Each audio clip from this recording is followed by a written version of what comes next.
Testicles. All right. Hello. All right. We're now at movie mean time number 3. What do you know? Hopefully you're enjoying these and getting some good movie selections out of my forgotten list of movies. This episode's movie is one that we're not in the 90s anymore. Okay. We're in the 2000s. This is a movie that came about in 2005, I believe. Maybe 2006. No, 2005. Fans of movies such as Ghost World, Bad Santa, or even if you're familiar with the documentary Crumb, about artist Robert Crumb, you may not know that those 3 movies have a director in common whose name is Terry Zwigoff. And he hasn't made many movies, but his movies are very distinct. They have a dry sense of humor, a very cynical sarcasm, if you will. All 3 of those movies are somewhat popular. Crumb being his first movie, it was a documentary that got a lot of critical acclaim and then got him into cinema, and which allowed him to then direct his first feature that was written by Daniel Clowes, who's also a writer and a artist, I believe. He made the graphic novel Ghost World, and Terry Zwigoff adapted it to the movies, make it a film. Based on his graphic novel, which also kind of intertwined with some of his own personal elements, which I'll get into later. But he made Ghost World, and then that also got some critical acclaim in the indie film world. It's a cult hit. You'll see a young Scarlett Johansson in that movie, acting alongside Thora Birch, who was known at the time from American Beauty, the now canceled Kevin Spacey movie. She was the daughter, and so that movie went on to get some critical acclaim.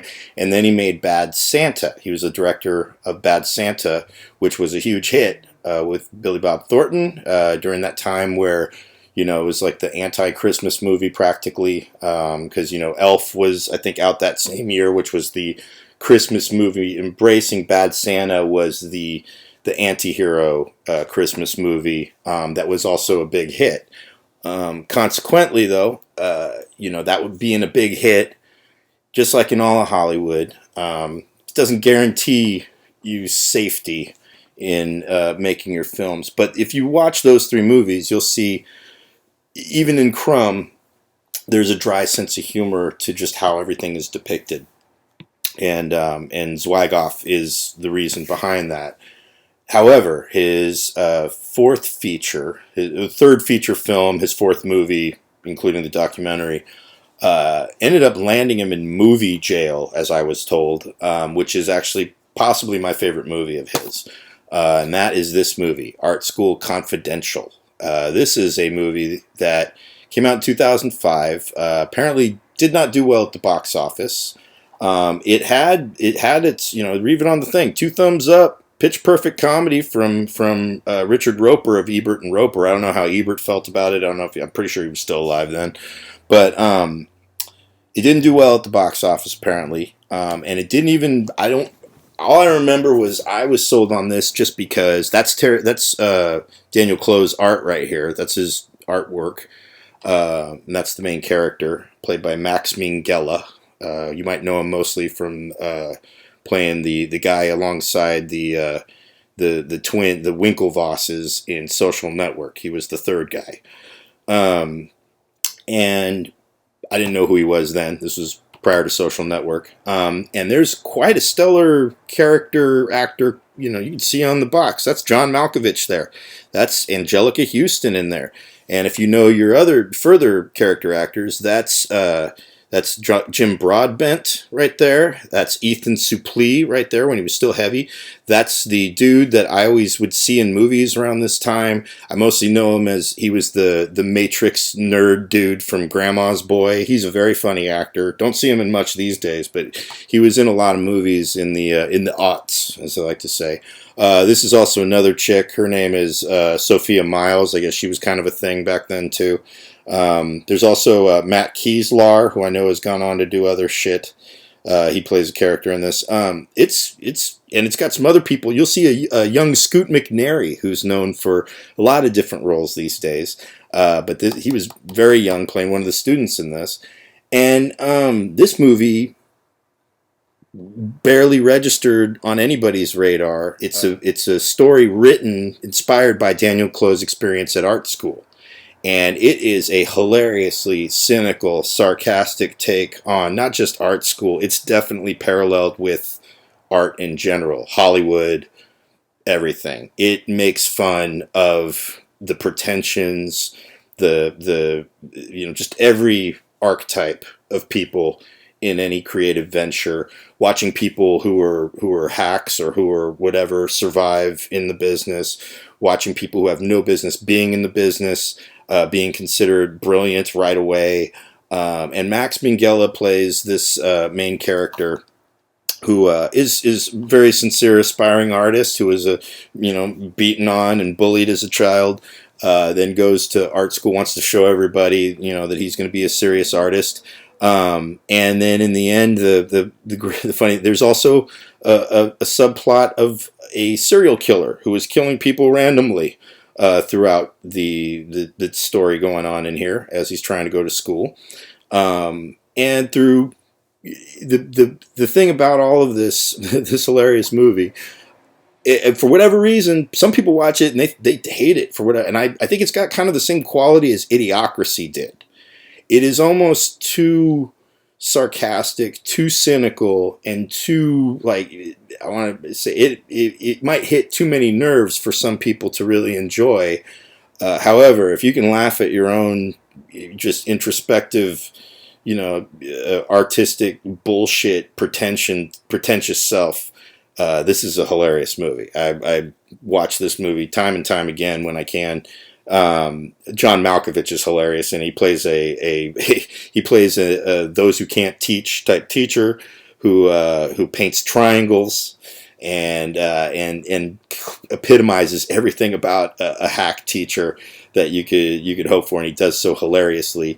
Angelica Houston is almost kind of like a cameo, even though she's billed in it. She's barely in it, but she has a sweet part. Steve Buscemi pops up in it. Steve Buscemi was in Ghost World, and here's the part that I learned about this movie from, of all people, Terry Zwigoff's wife. When I was still drinking, drugging and drinking, one of my favorite times I ever had just hanging out at a bar by myself, I was at the Blind Cat in San Francisco. I got introduced to that bar in like my last year drinking, so I would hang out there from time to time.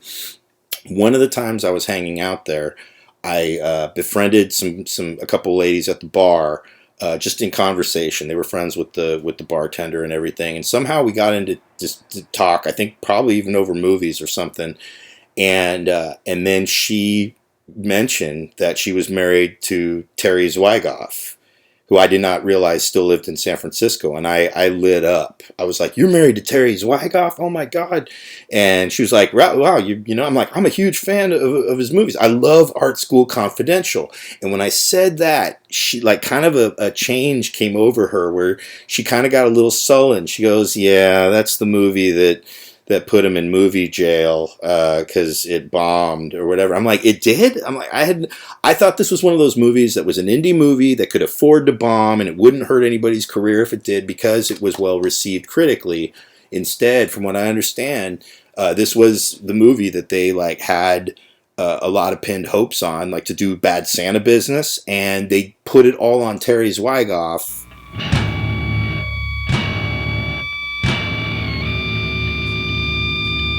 Schools 1-2. Sorry to interrupt this, but I had some new information based on all this as I was editing all this, and it turns out that one of the reasons Terry Zwigoff might have been put in movie jail, as well as The Bad Santa, or the poor response to Art School Confidential, was apparently Terry Zwigoff came out in 2017 as someone who was blacklisted by Harvey Weinstein for wanting to cast Mira Sorvino, as I saw in this headline later. So might have something to do with it.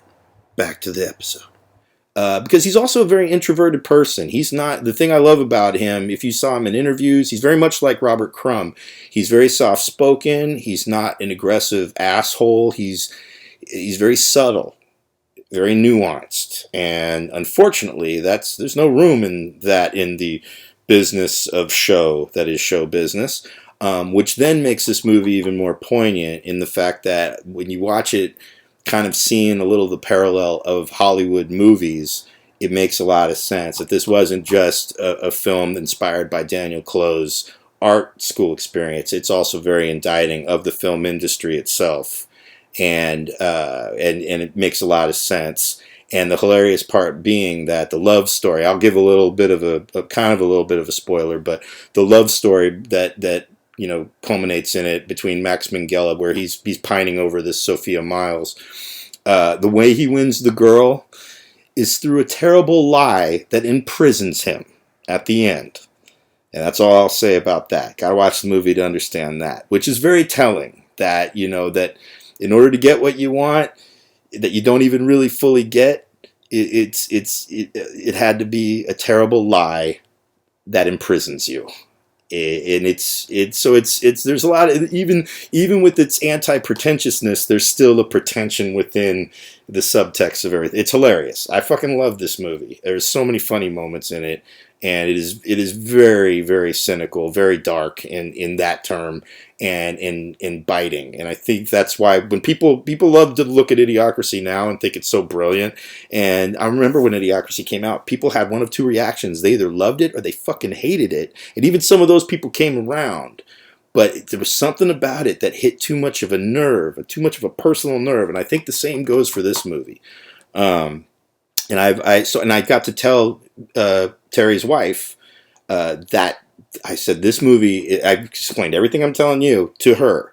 And she said, and I said, please tell him this is an excellent movie. Fuck what anybody else says. I'm grateful that he made this movie. Because it made me feel like I wasn't as insane as I was at the time. And she said, that's great. You should meet him. She gave me your email address. And I was so stoked I was going to follow up, and I never followed up. I still have the book with the email address in it. I almost am tempted to try and reach out. And here was the other thing, is that because the thing I was like, how could you're his wife? Because he's an older dude. He was in his, at the time, probably his early 50s, maybe late 40s. And she was 30. There's a May-December romance between Steve Buscemi and Thora Birch that culminates in that movie, and that wasn't part of Ghost World, the graphic novel. That was inspired by the real life romance between her and Terry Zwigoff. So it was really cool to kind of learn that inside baseball about Terry. But again, highly recommend this movie. And I'm trying to pick movies that you can find online before I get to the movies that aren't available online, because that'll suck to recommend movies that you can't find. This one currently is on Amazon Prime. You can watch it on Amazon Prime if you have Amazon Prime for free. If you don't, it is available to rent, to stream, unlike some of the other movies I've recommended. So you can rent it if you can find it on shit. But if you have Amazon Prime, again, highly recommend Art School Confidential. Check it out. All right, that's it. See ya.